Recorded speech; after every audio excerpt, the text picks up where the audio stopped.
Dan saya sudah menyebut bintang tamu tadi ya, Pak Buas, ini dia. Bang Deddy Gumilar atau akrabnya Bang Miing. Jadi apa kabar Bang Miing? Baik, selamat pagi Bayu, selamat pagi Pak Buas, selamat pagi para pemirsa Kompas TV.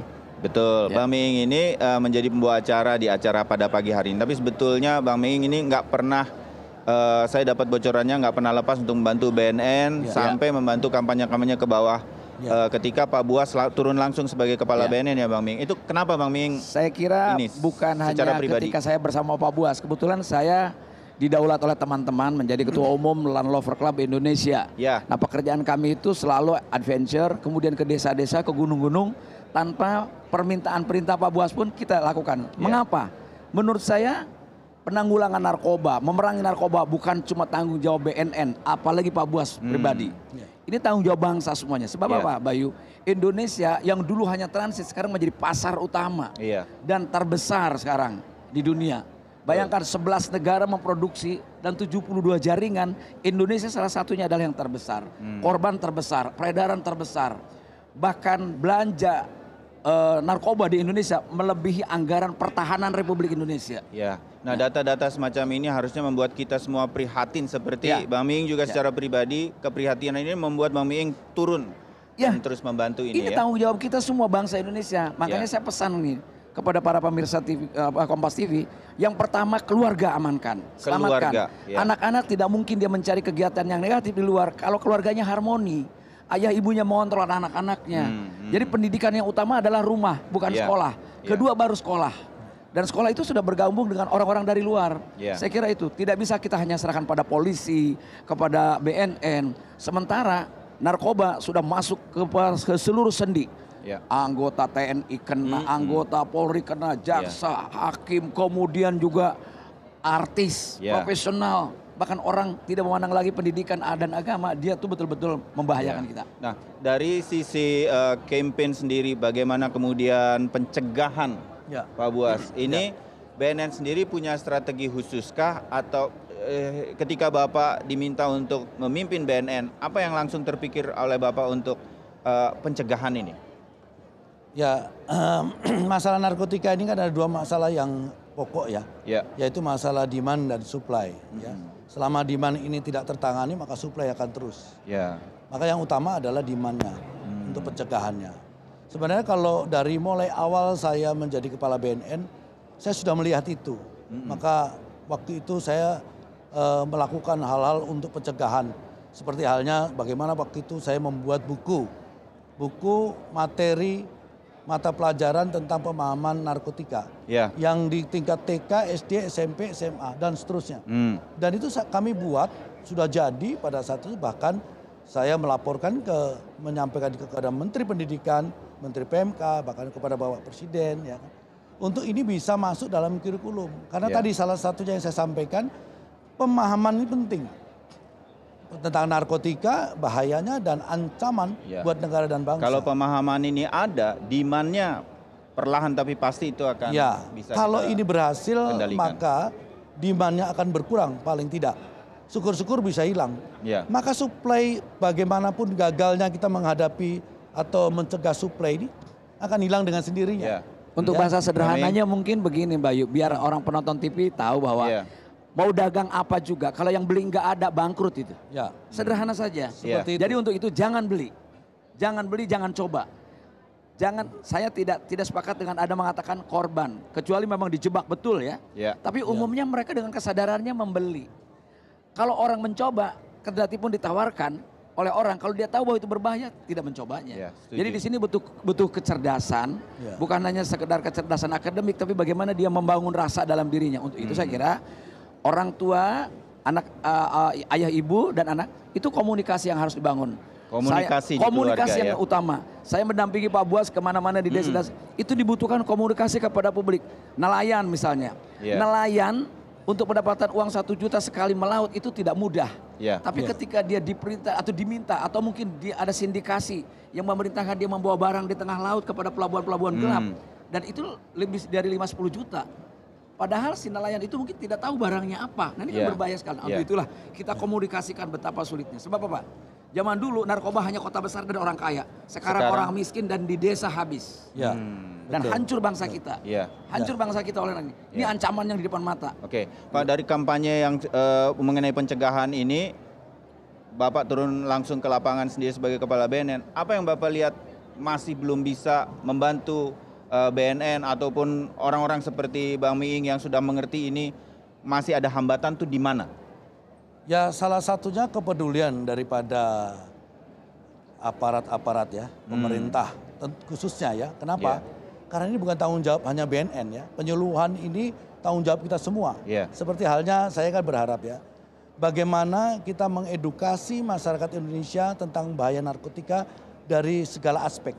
Contoh saja, Polri namanya, ada Babin Kaptipmas, di mana Babin Kaptipmas menyuarakan atau menyampaikan bahaya narkotika dari sudut pandang hukum. Mungkin TNI dengan Babin Sanya memberikan pemahaman kepada masyarakat bahaya narkotika dari sudut pandang ketahanan negara, pertahanan dan bela negara.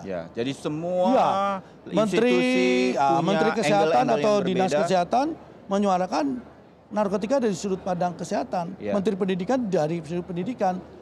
Ya kan, Menteri Sosial juga demikian, ya. Menteri Agama juga demikian. Pemerintah daerah, pemerintah daerah juga harus Bupati wali kota kan tidak sedikit bupati yang kena narkoba, wali kota dan sebagainya. Kalau bisa tiap periodik sebulan sekali dalam apel periksa darah semuanya. Harus, kalau mau serius seperti itu, kita kan tidak melihat hanya hangat-hangat tai ayam tiba-tiba hanya. Nah, tadi Pak Buas mengatakan hari ini kita dapat hadiah apa? 1 ton sabu. Bukan main. Artinya ancaman terus dan tidak akan mereka diam. Nah, saya kira pemerintah daerah menjadi penting terhadap PNS-nya, terhadap masyarakatnya, lurah kepada warganya, RT dan RW. Kalau semua komunikasi antara warga dengan para aparatur termasuk RT yang terendah, saya kira insya Allah aman. Nah, Bang Miing, itu kita terima betul dengan baik dan mudah-mudahan ini tersampaikan juga ke banyak pihak. Satu lagi, ini berkaitan dengan masyarakat banyak sekali mengidolakan artis, begitu kan ya. Bang Miing sebagai artis senior yang sudah lama berkecimpung di sini, kenapa sih masih banyak artis kita, kemarin ada lagi yang terungkap masih saja terlibat narkoba, walaupun BNN sudah mengatakan datang ke kami kalau mau sembuh atau ya berhadapan dengan kami karena kami sedang darurat dan perang terhadap narkoba. Tapi apa yang membuat ini seperti nggak berhenti juga di tingkat di kalangan artis? Kalau dari perspektif hukum, saya ingin menyampaikan bahwa tidak ada korban karena dia bersekongkol, dia membeli. Itu satu. Yang kedua, mentalitas. Mungkin tadinya dia nothing, nobody, tiba-tiba menjadi orang terkenal, itu gampang biasa. Itu mentalitas. Dia tidak siap untuk menjadi orang populer sehingga mungkin dia untuk bisa meningkatkan kepercayaan diri dan sebagainya. Dan saya ingatkan pada artis semua, terutama yang junior ya, tidak ada kesuksesan prestasi karena narkoba. Yang populer, yang hebat, yang sehebat apapun kompetensinya, dengan narkoba justru dia hancur. Banyak korban, tidak usah saya sebutkan sudah artis banyak senior. contohnya itu ya. Orang film, orang musik, pelawak dan lain sebagainya. Nah untuk itulah saya kira popularitas bukan segala-galanya. Bahwa jaga dirinya. Prestasi akan lebih baik kalau saya 30 tahun lebih di atas panggung bersama Didi dan Unang. Saya kira keberhasilan Bagito bukan karena narkoba. Justru kita jauhi hal-hal itu. Jadi saya kira ini menjadi penting membangun mentalitas. Membangun mentalitas agar dirinya sadar. Saya kira banyak pemuka agama bicara soal agama, mereka lewat juga akhirnya. Pendidikan juga sama. Ini hanya bagaimana kecerdasan mentalitas dia untuk bisa menjaga dirinya. Pak Buas, tapi ini tidak membuat Pak Buas berhenti untuk mendekati teman-teman dari berbagai kalangan, termasuk kalangan artis. Slang hari ini juga tadi sudah ngobrol sama Bapak dan akan tampil hari ini. Tetap itu Bapak akan memposisikan BNN ini sebagai kalau mau sembuh datang ke BNN, bukan hanya untuk artis, bagi banyak masyarakat, banyak yang belum tahu bahwa BNN ini mau menerima kalau kita terkena narkoba itu bisa datang ke BNN. Ya, hari ini pun sudah kita launching kemarin, sistem pelaporan atau penyampaian untuk masyarakat yang ingin direhab secara online, terbuka. Jadi dia rahasia, dia bisa konsultasi melalui alat itu atau komunikasi elektronik. Jadi ini dengan harapan kita menginginkan mari yang sekarang sudah telanjur menggunakan, telanjur edik, masih diberi kesempatan oleh negara melalui BNN untuk disembuhkan, untuk dijauhkan dari ketergantungan itu. Nah, harusnya ini direspon kalau memang tadi seperti Pak Kang Miing sampaikan, kalau memang kita memang punya kesadaran dan niat untuk generasi bangsa negara ini ke depan. Maka ini yang saya selalu buat dan saya tidak pernah berhenti dengan masalah ini ya, untuk mengajak, menghimbau, terus menggiatkan, selalu saya sampaikan.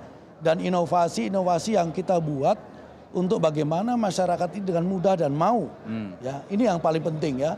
Seperti tadi saya membuat buku, bahkan saya membuat pedoman untuk dakwah dari seluruh agama tentang narkotika. Yang nantinya bisa menjadi bahan dakwah dari para pendakwah seluruh agama untuk menyampaikan pada umat-umat agama supaya memahami betul bahwa dari sudut pandang agama narkotika itu diharamkan. Nah, ini upaya saya. Banyak saya membuat kader-kader anti narkoba di lingkungan sekolahan. Dari kelas-kelas, setiap kelas dari stratanya, dari itu SD, SMP, SMA, dan seterusnya. Banyak sebenarnya program yang sudah kita buat dan bukan hanya program, tapi sudah kita realisasikan. Hanya ini sekarang bagaimana respon masyarakat terhadap program itu sendiri. Kalau itu hanya dianggap seremonial, yang penting ada, yang penting ya hanya kita akan begini-begini saja atau jalan di tempat. Ya ini akan terus begini. Seperti tadi, kalau permasalahan di lapas itu tetap seperti ini, tidak ada langkah-langkah perbaikan sistem di lapas, maka besok pun kita temukan yang hal yang sama. Ya, inilah yang kemudian harus kita bantu ya Bang Miing ya. Tidak usah menunggu, ambil jemput bolanya karena ini permasalahan yang sangat dekat dengan kita. Bahkan mengancam keluarga kita, anak-anak kita. Minimal setiap keluarga menyelamatkan keluarganya. Kalau 250 juta keluarga di kita masing-masing menyelamatkan diri, maka bangsa ini selamat. Begitu. Ya, ini pesan-pesan yang mudah-mudahan dapat diterima di peringatan HANI 2017 kali ini. Bang Miing, terima kasih banyak. Sama-sama, terima kasih. Jalan terus, mudah-mudahan kami bisa terus membantu dan meniru apa yang dilakukan oleh Bang Miing. Pak Buas, kalau Bapak, Pak, selain selamat untuk peringatan Hari Internasional ini, selamat terus bekerja. Terima kasih kita doakan doanya. yang terbaik untuk seluruh jajaran di BNN. Terima kasih. Baik, terima kasih banyak.